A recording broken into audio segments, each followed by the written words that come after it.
بسم اللہ الرحمن الرحیم۔ السلام علیکم ورحمۃ اللہ وبرکاتہ۔ معزز ناظرین اکرام، حج 2026 پر جانے والے خوش نصیب عازمین حج کو بہت بہت مبارک ہو۔ اللہ رب العزت سب کا جانا اپنی بارگاہ کے اندر قبول فرمائے، آمین یا رب العالمین۔ ناظرین اکرام، آج کی ویڈیو کے اندر ہم بات کریں گے حج اور اسی کے ساتھ عمرہ کے حوالے سے بھی، کہ حج اور عمرہ کے دوران ان خاص غلطیوں سے ہر عازم کو بچنا چاہیے۔ آپ حج پر جا رہے ہیں تو بھی ان سے بچیں، آپ عمرہ پر جا رہے ہیں تو بھی ان غلطیوں سے آپ نے بچنا ہے۔ اس کی مکمل تفصیل آپ کے ساتھ ہم آج شیئر کریں گے۔ ناظرین اکرام، حج ہو یا عمرہ ہو، فرائض، ارکان، سنتیں، مستحبات، ان کو بجا لانا ہے، لیکن ان کے ساتھ ساتھ اس سے پہلے ہمیں یہ بھی علم ہونا ضروری ہے کہ حج یا عمرہ کن چیزوں سے، کن غلطیوں کی وجہ سے خراب ہوتا ہے، اور اس میں کون سی غلطیاں ہیں جن کی وجہ سے حج اور عمرے کے اوپر اثر پڑتا ہے۔ پہلی قسم کی غلطیاں یا پہلی قسم کی خرابیاں وہ ہیں عام گناہ۔ یاد رکھیے کہ وہ گناہ جو حج سے یا عمرہ سے باہر بھی گناہ ہے،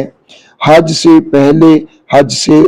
عمرہ سے پہلے بھی گناہ ہے، اور حج کے بعد، عمرہ کے بعد بھی وہ گناہ ہے، مگر جب حج اور عمرہ کے لیے آپ گئے ہوتے ہیں تو اس دوران وہی گناہ اگر ہم کرتے ہیں تو ان کی سنگینی بہت بڑھ جاتی ہے، کیونکہ قرآن و حدیث کے اندر حج کے دوران ان گناہوں سے بطور خاص منع کیا گیا ہے۔ لہٰذا ہر حاجی کے لیے، ہر معتمر کے لیے یہ لازم ہے کہ وہ خاص طور پر ان گناہوں سے ضرور بچے اور اللہ رب العزت اور نبی کریم صلی اللہ علیہ وآلہ وسلم کے واضح احکام کی پیروی کرے۔ عزیزان اکرام، یہ گناہ، ہر وہ چیز جو اللہ اور اللہ کے رسول نے، جو شریعت نے ہمیں منع کر رکھی ہے، عام حالات میں تو وہی سارے گناہ حج اور عمرہ کے دوران بطور خاص منع ہوتے ہیں، اس لیے آپ نے ان سے ضرور بچنا ہے۔ دوسری قسم کی جو غلطیاں، دوسری قسم کی جو خرابیاں ہیں، وہ ہیں حج کے ممنوعات یا عمرہ کے ممنوعات یا احرام کے ممنوعات، اور یہ بطور خاص اسی کے ساتھ ہوتے ہیں۔ پہلے میں نے عرض کر دیا، پہلے جو گناہ ہے وہ تو حج سے پہلے بھی، حج کے بعد بھی، حج کے دوران بھی، عمرہ سے پہلے بھی، عمرہ کے بعد بھی، عمرہ کے دوران بھی، وہ تو ہر حال میں ہی انسان کے لیے گناہ ہے، جیسے غیبت ہے، جیسے بد نظری ہے، اس طرح کی جتنے بھی گناہ ہیں، ایک سب کو ہی اس کا علم ہے۔ اور دوسری جو قسم کی خاص ہیں وہ ہیں حج کے ممنوعات، احرام کے ممنوعات، یا آپ عمرہ پر ہے تو عمرہ کے ممنوعات، وہ کام جو حج سے باہر، احرام باندھنے سے پہلے آپ کے لیے گناہ نہیں تھے، عمرہ سے پہلے،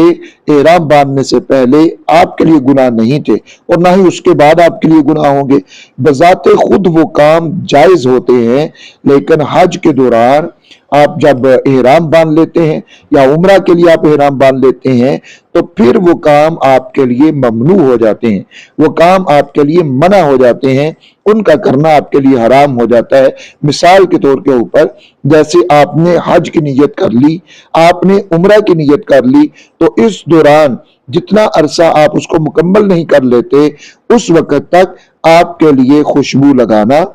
بال کٹوانا، ناخن کٹوانا، یا مردوں کے لیے جسم کے مطابق سلا ہوا لباس پہننا، یہ سارے کام اس حالت کے اندر منع ہے۔ حالانکہ بذات خود یہ کام ناجائز نہیں ہوتے، لیکن احرام کے دوران یہ کام ناجائز ہو جاتے ہیں۔ حاجی کے لیے، معتمر کے لیے خاص وقت تک ان کاموں سے بچنا اس کے لیے ضروری ہوتا ہے۔ احرام ختم ہوتے ہی یہ کام جس طرح احرام سے پہلے جائز بلکہ مستحب، پسندیدہ تھے، اسی طرح احرام سے نکلنے کے بعد یہ کام جائز بھی ہو جاتے ہیں، اسی طرح مستحب اور پسندیدہ بھی ہوتے ہیں، جیسے بالوں کا کٹوانا، ناخنوں کا کٹوانا، خوشبو کا لگانا۔ تو یہ دوسری غلطیاں وہ ہیں جو عام حالات میں تو بالکل ٹھیک ہوتی ہیں، لیکن حالت احرام میں وہ کام حاجی کے لیے، معتمر کے لیے منع ہو جاتے ہیں۔ تو اس لیے